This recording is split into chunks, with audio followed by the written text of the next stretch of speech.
27, or do you believe that it is still a long way to go and this relationship, however bad it is right now, could be salvaged? This is what I think. I think he has outlived his usefulness to William Ruto as a person with his ambitions for capturing the seat of presidency in the next term. The reason why I would say he has outlived his usefulness to William, the assumption was that he was going to galvanize and bring together the mountain as a block into the basket and keep it like that going forward. And I don't see that quite happening. He has tried to disturb the waters and show his might, but still he seems to be having more problems with his own people. Quite a number of members of parliament from the region where he comes from are still not satisfied with him as the ultimate leader of the region. And like you said, some of the cabinet secretaries who were shown the door, like Moses Kuria, are blaming him big time about them being hounded out of office. They don't see the Gen Zs, they see Honorable Rigathi. So that kind of team cannot be assumed to be nobodies. They are going to regroup out there. They are going to marshal a serious and huge campaign on the side of president to show that Rigathi does not command the region the way you would think. And that might push the president, even if he never wanted, might push him to the level where he drops Rigathi. Even if he still wants someone from Mount Kenya, picks another person, but not Rigathi himself. Today, so at this point, I cannot say it's a done deal, but it is a high likely a chance. But is it feasible that they could last with this kind of strained relationship for the next 2 years? It's only 2 years. Today actually marks 2 years since the elections of 2022.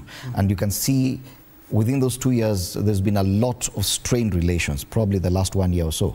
Can President William Ruto survive or last another 3 years with that kind of strained relations? You know, I want to believe that it's always said that a fool is the only person who cannot change. I want to believe that anything can change.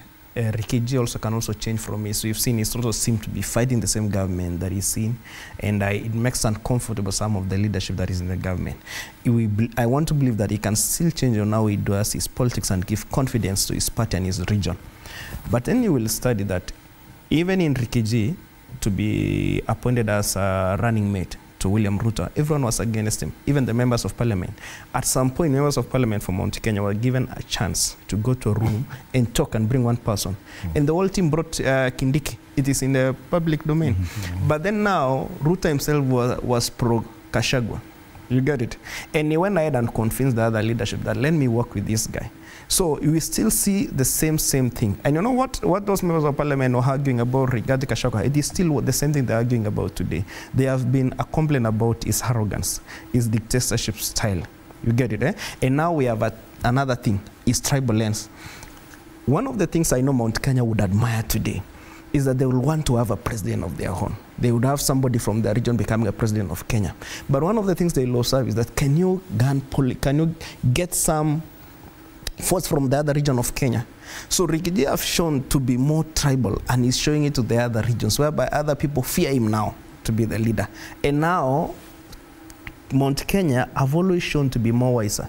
They will distance themselves from Rigathi because they are feeling that if how much we will want to cling to you, you've given a negative face to the other region. So we might not get a real support because the intention of every person is to make sure that our person is at the top seat. Okay. Yeah. What about the necessity of a possible impeachment? Is it necessary to go that route? Could it have a negative effect even on the president?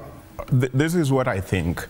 The impeachment thing has been talked about, but I don't see it happening for one big reason.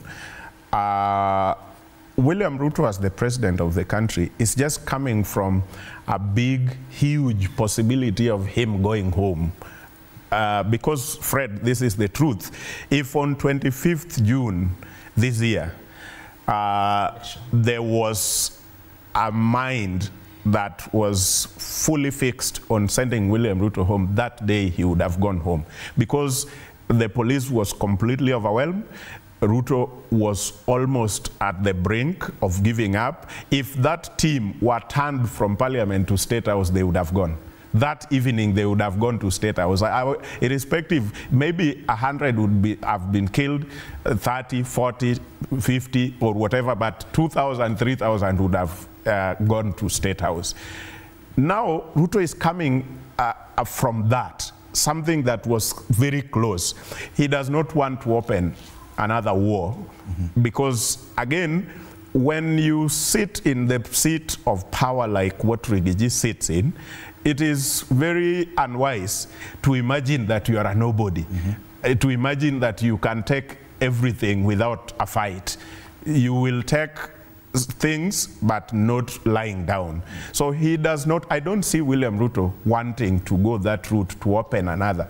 However much he might not be controlling a bigger chunk of Mount Kenya members of parliament, but we are still deeply ethnicized as a country. When you turn fires on somebody like Rigathi, even those who are supporting you will turn against you and say you cannot do this to one of our own who has done nothing but to support you to get the presidency and to get the power you are now using on him. So that sympathy was almost coming. You remember the days he was being ridiculed and he would go to Mount Kenya and say, they are saying I don't know how to dress, they are saying I'm a villager. That sympathy was actually coming out, and you could see it in the face of people. So I'm not sure, and I am looking at William Ruto and I am seeing a person who is wise enough not to open such kind of battle, just coming from another big battle like this. So I don't see impeachment. Final words, or your